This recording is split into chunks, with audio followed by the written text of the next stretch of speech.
വളകൾ തൊടുമ്പോഴൊക്കെ അമ്മ എന്റെ കയ്യിൽ മുറുകെ പിടിച്ചതുപോലെയാ തോന്നുന്നേ. എനിക്കറിയാം, ഇപ്പോ അമ്മ എന്റെ മുന്നിലുണ്ടായിരുന്നെങ്കിൽ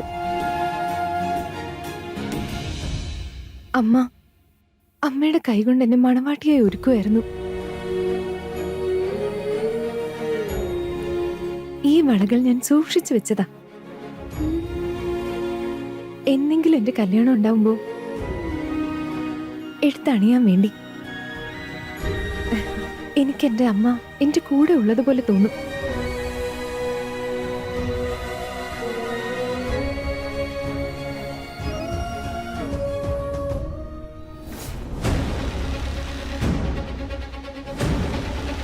ഇന്ന് സന്തോഷിക്കേണ്ട ദിവസം തന്നെയാ. പക്ഷെ ഒരു കാര്യം നീ ഓർമ്മ വെച്ചോ, അമ്മയുടെ സ്നേഹത്തിൽ എത്രമാത്രം സത്യമുണ്ടോ അതേപോലെ ഞാൻ ഈ പറയുന്ന വാക്കിലും സത്യം ഉണ്ടാവും. എൻ്റെ മോൾ അങ്ങനെ ഒരു കല്യാണം കഴിക്കില്ല. അവള് നിന്റെ സ്വർണ്ണക്കൂട് തകർത്ത് സ്വതന്ത്രയെ ആകാശത്ത് പറക്കും.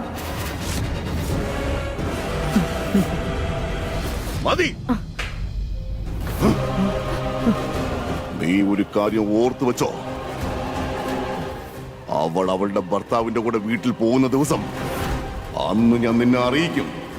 എന്റെ പ്രിയപ്പെട്ട മോള് മറ്റൊരു വീട്ടിലെ മഹാറാണിയായി മാറിയിരിക്കുന്ന കാര്യം അന്ന് അവൾക്ക് ഒന്നും ചെയ്യാൻ പറ്റില്ല. വേണമെന്നും പറയാൻ പറ്റില്ല, വേണ്ടെന്നും പറയാൻ പറ്റില്ല. മനസ്സിലായോ? എന്റെ വാക്ക് കല്ലിൽ പതിഞ്ഞ വര പോലെയാ. അത് പിന്നെ മറ്റാർക്കും മാച്ചു കളയാൻ പറ്റില്ല, ആർക്കും കഴിയില്ല.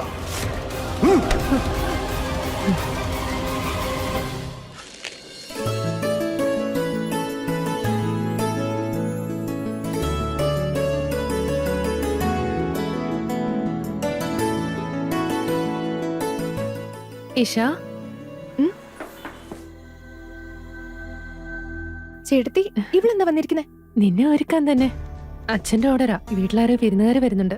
അപ്പൊ അച്ഛൻ കരുതുന്നത് അവര് വരുമ്പോ അച്ഛന്റെ പൊന്നുമോള് ശരിക്കും ചന്ദ്രനെ പോലെ വെട്ടിത്തിളങ്ങണമെന്നാ. അതിനിപ്പോ അവര് വരുന്നത് എന്നെ കാണാനാണോ? എന്തായാലും അച്ഛന്റെ ഓർഡറല്ലേ, പറ്റില്ലെന്ന് പറയാൻ പറ്റുമോ?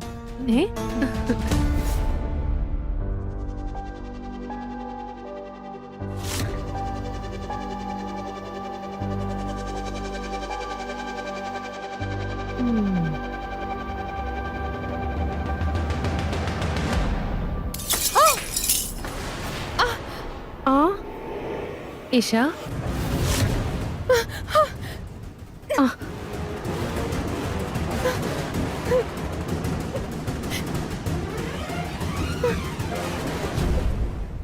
വേണ്ട വേണ്ട മോളെ, ഞാൻ എടുക്കാം. നിങ്ങൾ എന്തായി ചെയ്തേ? ഒന്ന് നോക്കിയും കണ്ടൊക്കെ കാര്യങ്ങൾ ചെയ്തൂടെ? നിങ്ങൾ എവിടെ ശ്രദ്ധിച്ചിട്ടാ വന്നേ? അത് ഒരബദ്ധം. വിലപ്പെട്ട വളയാന്ന് അറിയോ? മതി, ഇവിടെ നിന്ന് പോയി തരൂ. ഞാൻ മരുന്ന് പോയിട്ട് തരാം. നിങ്ങൾ ഇപ്പൊ ഇവിടെ നിന്ന് പോയാ മതി, എനിക്കൊന്നും കേക്കണ്ട. അയ്യോ രാമരാമ, ചോര വരുന്നു.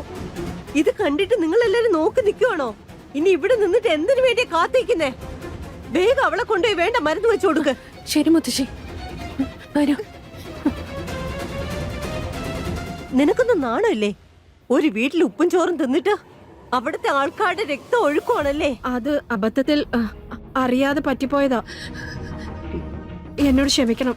തെറ്റ് ചെയ്താൽ മാപ്പ് കൊടുക്കുന്നത് അർഹതയുള്ളവർക്ക് മാത്രമാ. നിന്നെ പോലുള്ളവർക്ക് ശിക്ഷയാ കൊടുക്കേണ്ടത്.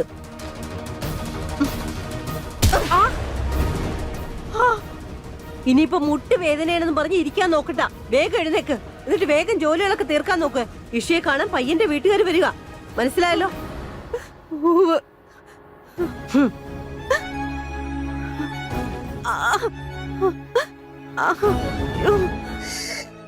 എന്തൊരു വേദന എന്റെ ഭഗവാനെ.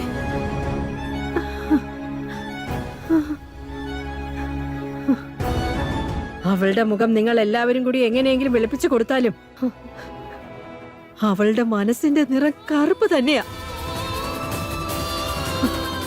അവൾ ഏത് വീട്ടിലേക്ക് പോയാലും ഒരിക്കലും അവള് സ്വസ്ഥമായിട്ട് ജീവിക്കാൻ പോകുന്നില്ല.